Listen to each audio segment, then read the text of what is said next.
Bonjour mesdames et messieurs, ici Anthony Aubin qui va vous présenter le reportage qui suit sur comment fabriquons-nous des gants de hockey à l'usine des bottes SM de Saint-Jean-sur-Richelieu.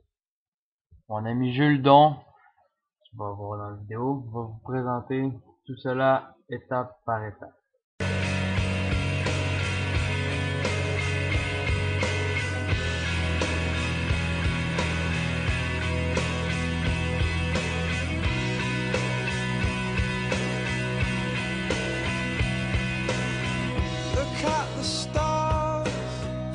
Au niveau des gants, mais ça marche, ça fonctionne plutôt.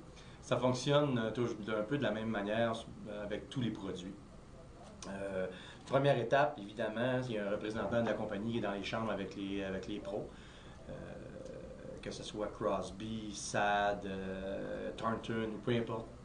Le joueur qui a signé avec nous ou qu'on recherche à avoir avec notre équipe, c'est de combler ses besoins.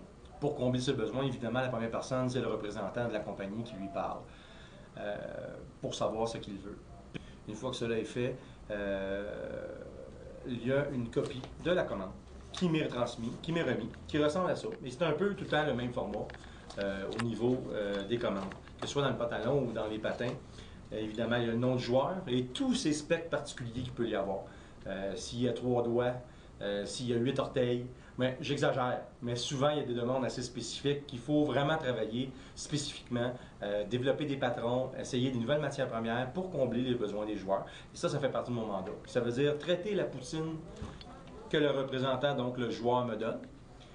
Traiter la poutine, la mettre en application, comme vous voyez, Andrew Sad, il y a un gant vraiment spécial, c'est ses goûts à lui, et ça prend vraiment beaucoup de patrons pour combler ses goûts. Il y a 2 sacs complets. OK? Donc, évidemment, c'est beaucoup de travail pour combler un joueur. Une fois que c'est fait, on s'assure que la production produise ce qu'on a développé au niveau de l'industrialisation pro. On offre quand même 4 styles différents de gants, dans 3 grandeurs différentes et dans 2 brands, ça veut dire CCM et Reebok. Si on voit ici des dies dans un des modèles que le tailleur vient chercher par rapport au coupon de production que je lui ai fait et qu'il suit. Pour lui, ça, c'est sa Bible. Ça lui dit le numéro de die qu'il faut qu'il prenne, la grandeur qu'il faut qu'il prenne, le modèle qu'il faut qu'il prenne, les couleurs qu'il faut qu'il prenne, et il suit ça. Et ça donne un produit fini au niveau d'un gant. Évidemment, pour assembler, ça s'en vient, on va voir ça tantôt.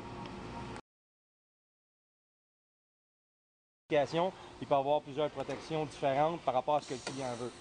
On a développé ici des machines conjointement avec le département de maintenance. Développer des machines avec les besoins pour être capable d'insérer les blocs dans les doigts.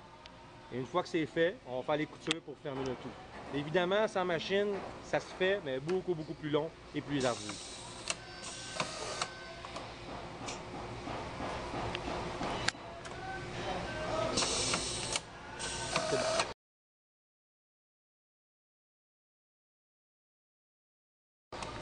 Une fois les gants complétés, il y a une opération très importante, évidemment à l'inspection finale, mais aussi le steamage Game Ready. Ce qu'on veut dire, c'est quand on livre des produits aux clients, surtout au niveau des gants et certains produits de gardien de but aussi, il faut les pré-steamer pour faire comme s'il aurait joué 10 games avec son gant avant de commencer à jouer. Donc, c'est pour ça qu'on appelle ça Game Ready. Il reçoit ses gants, des gants prêts à jouer. Maintenant, la demande des joueurs, c'est vraiment ça. Ce qu'on a, c'est qu'on a un steamer ici. C'est pas compliqué, c'est pas l'air d'un steamer de hot dog, mais c'est pas vraiment ça. Il y a des tablettes, c'est des éléments dans l'eau et ça crée de la vapeur. Et donc, on laisse les gants là 3 heures, ce qui crée de l'humidité et de la chaleur. Et quand ça sort du steamer, évidemment, on le prend, on manipule le gant, on casse les doigts, on place, on s'assure d'étirer comme il faut et ça donne un gant Game Ready, prêt à jouer.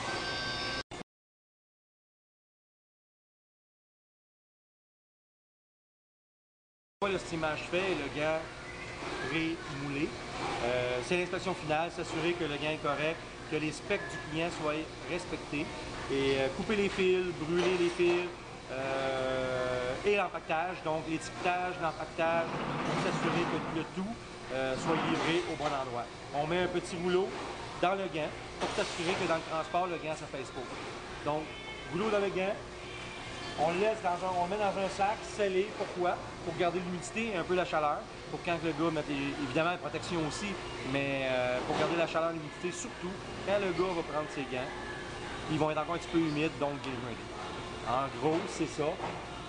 Ça, c'est un gant pour les Panthers de la Floride qui est commande comme ça pour garder en inventaire. Pour quand il y a des joueurs qui sont rappelés ou que les entraîneurs, ou peu importe qui n'ait pas de gants, mais se servent dans leur banque. C'est une paire de gants pour les Panthers. Et oui, c'est déjà fini, comme vous pouvez le constater. Mais au moins maintenant vous savez comment on fait des gants de hockey. C'est Anthony Aubin, reporter d'un jour qui vous dit bonne journée.